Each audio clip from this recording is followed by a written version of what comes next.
বিশ্বনবী বলছেন লা নবিয়্যা বা'দি ওয়ালা রাসূলা, আমার পরে কোনো নবী নাই, রাসূল নাই। লাউ কানা বা'দি নাবিয়্যুন লাকানা উমার, তবে আমার পরে যদি নবী হওয়ার কোয়ালিটি আমার কোন সাহাবীর মধ্যে থেকে থাকে, আমার ওমরের মধ্যে সেই কোয়ালিটি আছে। উনারে মুনাফিকরা খুব ভয় পেত। কারা? মুনাফিক চিনেন তো? ভিতরে এক বাইরে আরেক, তার নাম সবাই বলেন, ভিতরে এক বাইরে আরেক, তার নাম মুনাফিক। ইউযহিরু খিলাফা মা ইউবতিন, আরবিতে কি বলে? ইউযহিরু খিলাফা মা ইউবতিন, প্রকাশ করে একটা, ভিতরে আরেকটা। ভিতরে এক বাইরে আরেক, তার নাম সবাই বলেন, ভিতরে এক বাইরে আরেক, তার নাম। আমরা কি মুনাফিক হতে চাই? এরা যখন যে সুবিধাজনক অবস্থানে থাকে তখন তার সাথে থাকে। ডান দিকে যে বলে আপনি ভালো, আমি আপনার দলের লোক। বায়ে যে বলে আরে না এটা খারাপ, আপনি ভালো, আমি আপনার দলের লোক। এরকম আছে না নাই? যখন যে ক্ষমতায় তখন তারে তেল মারে। যেদিকে বৃষ্টি আর তুফান ওইদিকে ছাতা ধরে। আছে না নাই? বাংলাদেশে একটা গান চলছিল কিছুদিন, শুনতাম, মধু হই হই বিষ হাবাইলা। সূরাতুল মুনাফিকুনের তাফসীর বোঝানোর জন্য এটা আমার জন্য খুব সহজ ছিল। মধু হই হই বিষ হাবাইলা, বলে মধু, বলে কি? বাটির মধ্যে নিয়ে আসছে, বলে এটা মধু, বলে কি? আসলে এটা কি? জোরে বলেন। আমরা কি মুনাফিক হতে চাই? না, আমরা কি হতে চাই? মুনাফিকরা হচ্ছে এদিকেও যায় না আবার ওদিকেও যায় না, মুযাবযাবিন। They all the time long in dilemma. They don't know where to go. They don't know where to proceed. কোন দিকে যাবে জানে না, ডানেও না বায়েও না। নেহি এদার নেহি ওদার, দারমিয়ান মে সাদার বাদার। এরকম আছে না? উপর দিয়া ফিটফাট, ভিতর দিয়া। এই মুনাফিকের দলগুলো মদিনাতুল মুনাওয়ারাতে ওমরে ফারুককে খুব ভয় পেত। ওমরে ফারুককে দেখলে তারা থারথার করে কাঁপতো। শুধু মুনাফিকরাই নয়, খোদ ইবলিস শয়তানও সাইয়েদনা ওমরে ফারুককে দেখলে ভয় পেত। আমরা আমাদের ছেলে মেয়েদেরকে যদি খাবার না খায়, আমরা কি বলি? আম্মু খাবার খাও। কি আসবে? ভূত আসবে, বিড়াল আসবে, বাঘ আসবে। এগুলো গাজীপুরে বলে না বোধহয়।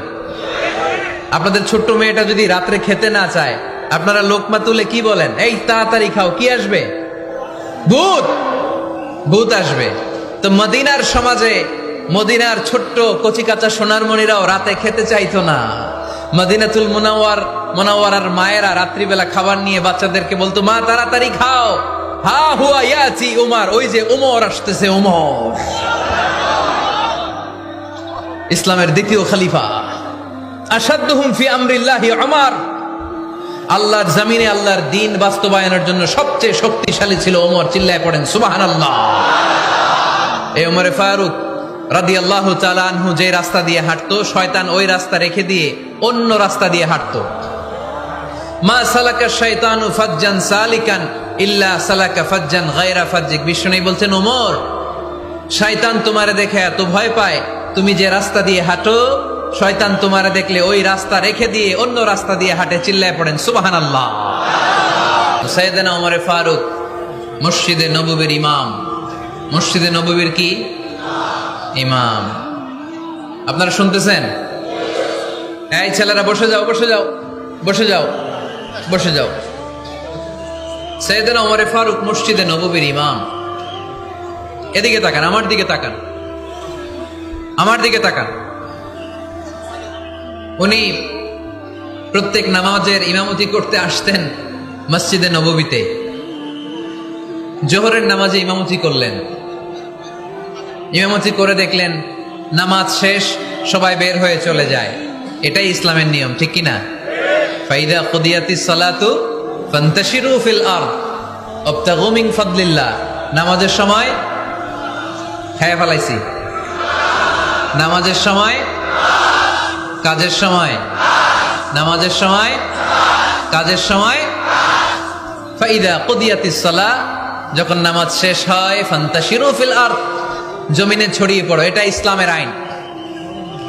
তার মানে আল্লাহ বোঝাতে চাইলেন নামাজের সময় মসজিদে চলে যাও।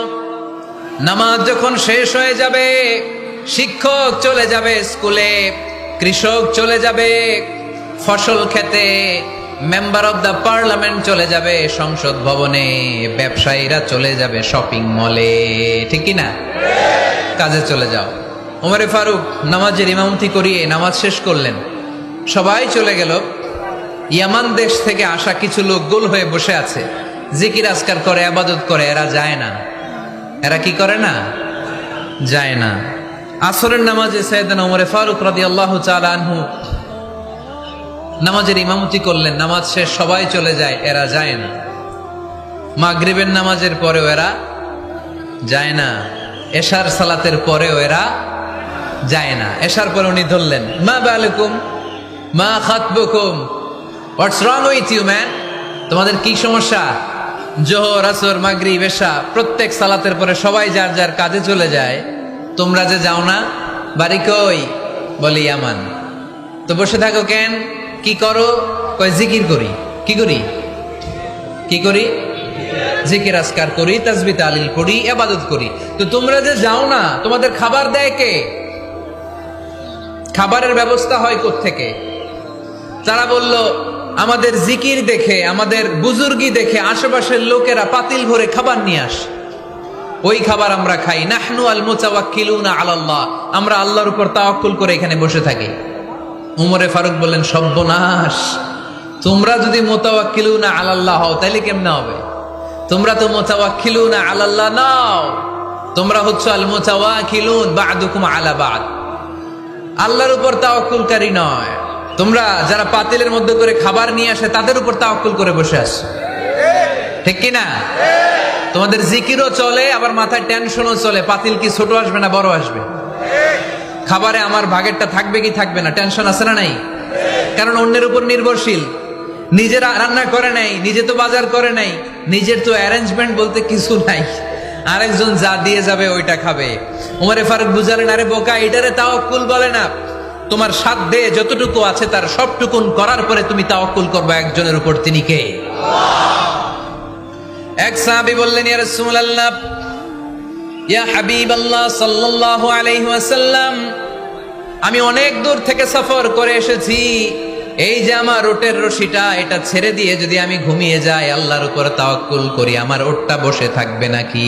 বিষ্ণু বললেন, না, এটারে তাওয়াক্কুল বলে না। ওটের রশি রেখে দিয়ে ঘুমাইলে তোমার ওট দৌড় দিবে।